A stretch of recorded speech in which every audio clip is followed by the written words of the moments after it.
You are Locked On Texas Tech, your daily podcast on the Texas Tech Red Raiders. Part of the Locked On Podcast Network, your team every day. He just doesn't know any other way. He is giving you everything he's got. And some may appreciate it. Some may go, I need it to be a little bit better. But he's literally giving you everything he's got. He has lived for these moments in his entire life. Again, we talked about legacy and all roads have led to this. You're sitting here staring at his senior day game coming up, and he's gonna give you everything he's got. Even maybe it's not the smartest thing, or you've got to look for self-preservation or throw the ball to me or to you. But again, I can't see what he's seeing. I also don't know what his leg feels like when he spins around, but I'm okay if he throws it away, man. Instead of and it's not as much like taking the sack as the bad thing. I don't want him getting hit.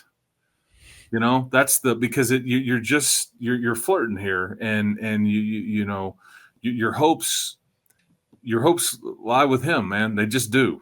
Yes. Seems to be a key, as we touched on earlier, or possibly the key master, as we discussed a week or two ago. And have we considered a non-contact jersey? Would the defense know what to do if he came out in a blue uniform? Yeah.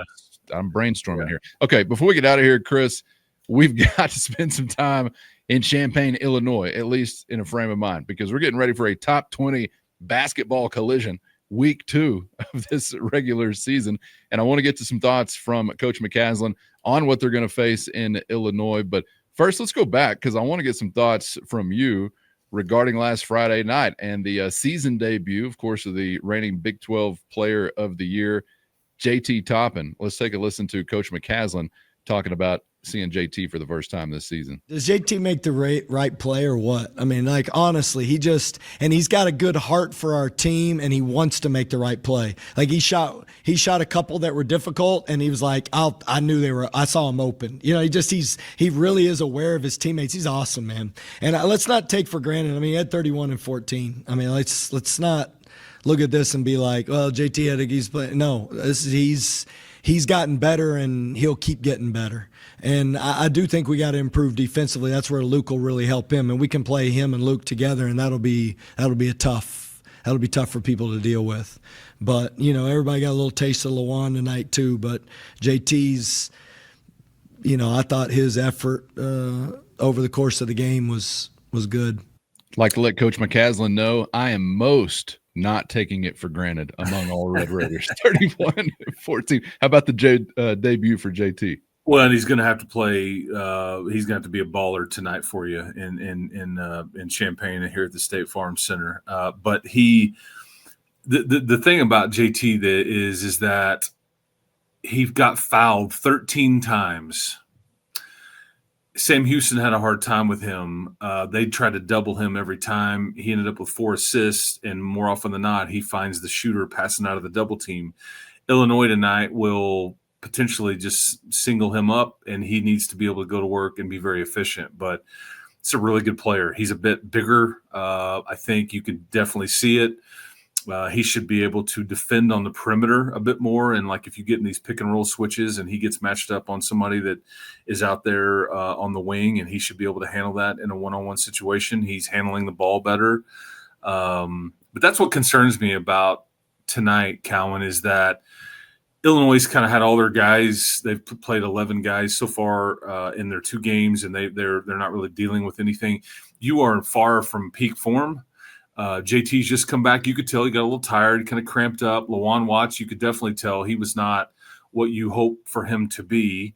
I think some more practices over the weekend that led to tonight probably will help the situation.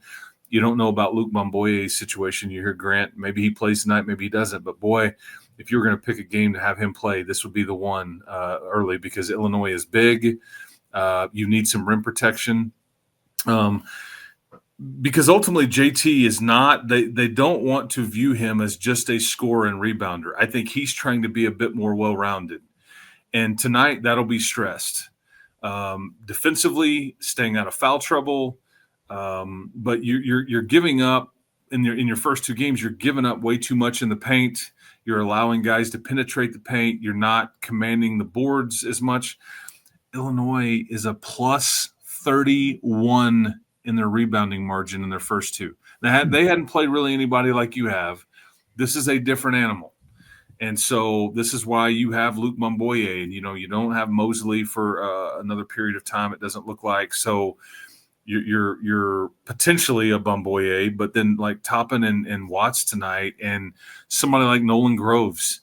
It's a lot to ask a true freshman, but like his ability to rebound in an environment like this will be massive, because you're going to need every one, and you've got to keep them out of the paint. And that's what's been hard about not having everybody ability to practice and get any continuity. Is you're defensively as a team, you're just not connected yet. And you've got, it's 4 months away from the bracket coming out. So this is a long journey, but this is a monster game, but it's also kind of a free spin of the wheel for you, because you don't have the pressure on you. Brad Underwood's Illinois team does. Let's take a listen to Coach McCaslin again, talking about the challenge they're going to be seeing in the Illini. First, today's episode brought to you by Gametime. Have you ever decided at the last minute to head to a ball game with friends or family? Maybe it's game day and you suddenly feel the call of the stadium. That's exactly where Gametime comes in. It's the easiest way to grab last-minute tickets without the stress. And with the money you save on tickets, you can then splurge on foods, drinks, gear, and more. Gametime makes it all possible. And best of all, Gametime makes buying tickets fast and simple. Prices on the app actually drop the closer you get the first pitch, and they've got incredible last-minute deals, clear seat views, and a lowest price guarantee that takes the worry out of buying. And if you're like me, you get tired of endless scrolling trying to find the best deal, and that's why Gametime's Zone Deals is the go-to move, since it automatically picks the best seats in your section for you at the best price. And as always, you can get a view from your seat right there in the app. So before you buy, you know exactly what you're going to see. Take the guesswork out of buying tickets with Gametime. Download the Gametime app, create an account, and use our code LOCKEDONCollege for $20 off your first purchase. Terms apply. Again, create an account and use our code LOCKEDONCOLLEGE, Locked On College, for $20 off. Download the Gametime app today. Last minute tickets at the lowest price, guaranteed. Just know Illinois' team enough to know I Coach Underwood, they're tough, man. They got skill, they got size, they got, mature scoring up top. They're a really good team, obviously, and that environment will be great. That'll be a great opportunity for us to see how tough we are together.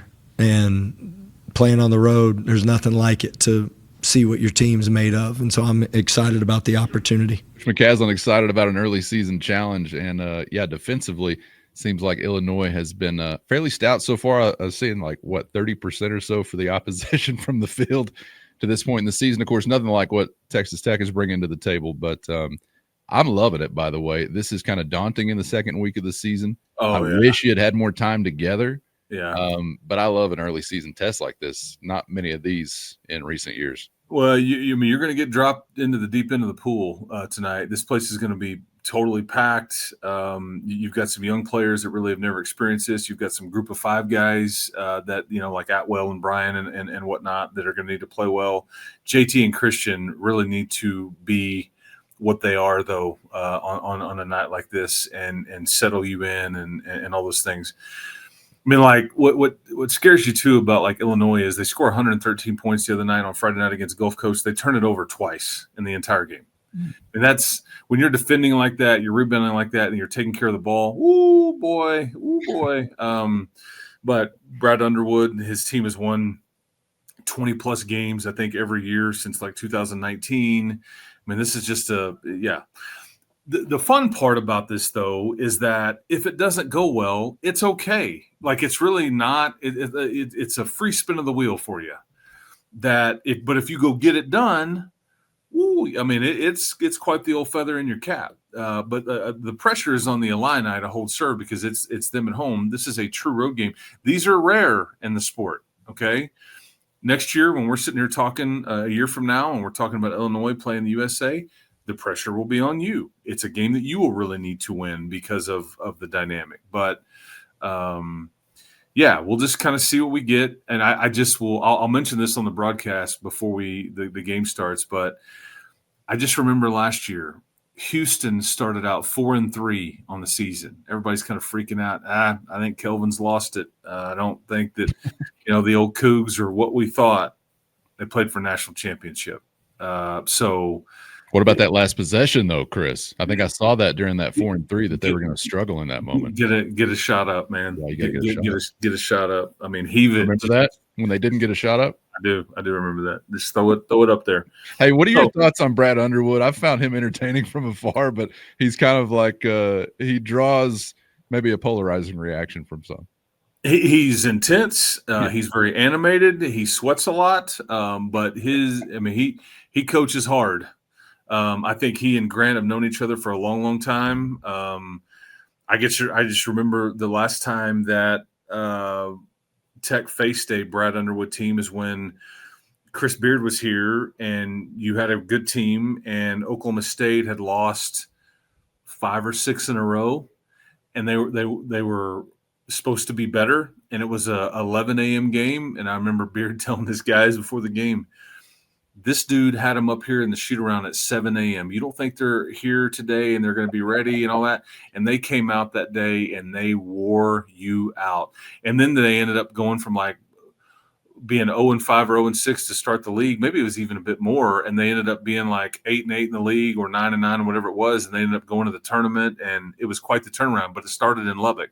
So, and I know that Grant will be very aware of Brad Underwood, and that's why they're so good on defense. But this is a team that can score. There's a lot of Serbian names on this thing, so say a prayer for me tonight, trying to pronounce a lot of these dudes. You'll be doing your best. Yes. So Underwood was a lumberjack at one point, right? Was he an SFA? Yeah, yes, I remember him at the USA, I think, also as an SFA head coach. Okay. Yep. He's been an entertaining guy, and it's made it fun when you can beat him too, because he probably takes it really personally. So, hoping that's going to be the case coming up in this early season. The two Illinois head coaches, Brett Bielema and Brad Underwood, I think, are very polarizing. They can be. Yeah, that's right. But I like Brad. I like Brad Underwood personally. I think he does a really good job. I think he's been consistent, and he's done a really good job with that program. So. Was just in Stillwater for just the 1 year, and then I think he frustrated a lot of people there. But I'm glad he's not in the Big 12. That's the best compliment I can give him. Yeah, I'm all right with that. Yep. All right, Chris, travel safe, enjoy the ball game, and hopefully we're talking about a dub on the other side, but we'll chop it up for better or worse either way. And, of course, continue to get ready for a big one, Senior Day from the Jones this Saturday, man. We'll see you for the next one.